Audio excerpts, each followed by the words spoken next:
the only thing that is in front of a British ambassador. A British ambassador has a number of interests to navigate and balance, and they're not going to put one to the exclusion of another.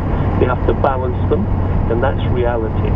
You know, I was ambassador in Saudi Arabia where we had some pretty harrowing cases. You may remember there were 2 nurses accused of murder in Saudi jails, and treatment fell short of international standards.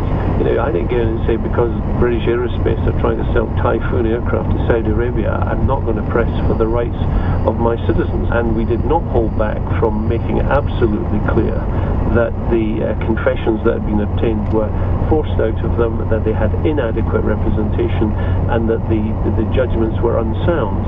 And our arguments in that eventually prevailed. There have been a string of Britons who've come back from Dubai saying that they've been abused and tortured.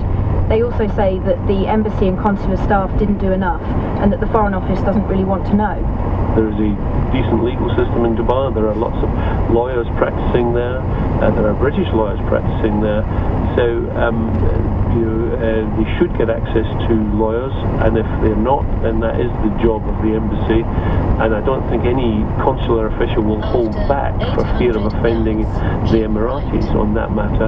And if there's evidence of abuse, that will be taken up with the authorities. We've been chasing the UAE authorities for an interview. We've had bids in with the UAE government, the Attorney General in Dubai, and the embassy in London. Only the embassy has replied, not to give us an interview, but to ask us to read you this. The United Arab Emirates has the strongest rule of law of any country in the region, and among the strongest in the world, according to the World Justice Project's latest global survey. The United Arab Emirates is a signatory of the UN Convention Against Torture. Abuse of detainees is a crime. Police departments include dedicated human rights units, and any and all allegations of abuse formally registered with the appropriate authorities are taken seriously and thoroughly investigated. All allegations formally registered are thoroughly investigated. It's pretty clear.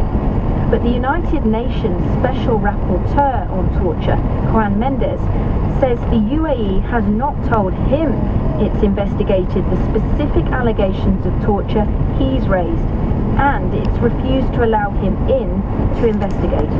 All of them with a similar pattern. They include incommunicado detentions, undisclosed locations, very severe physical and mental torture. The electric shock and the beatings is the most common credible evidence that the United Arab Emirates tortured criminal defendants and that did nothing.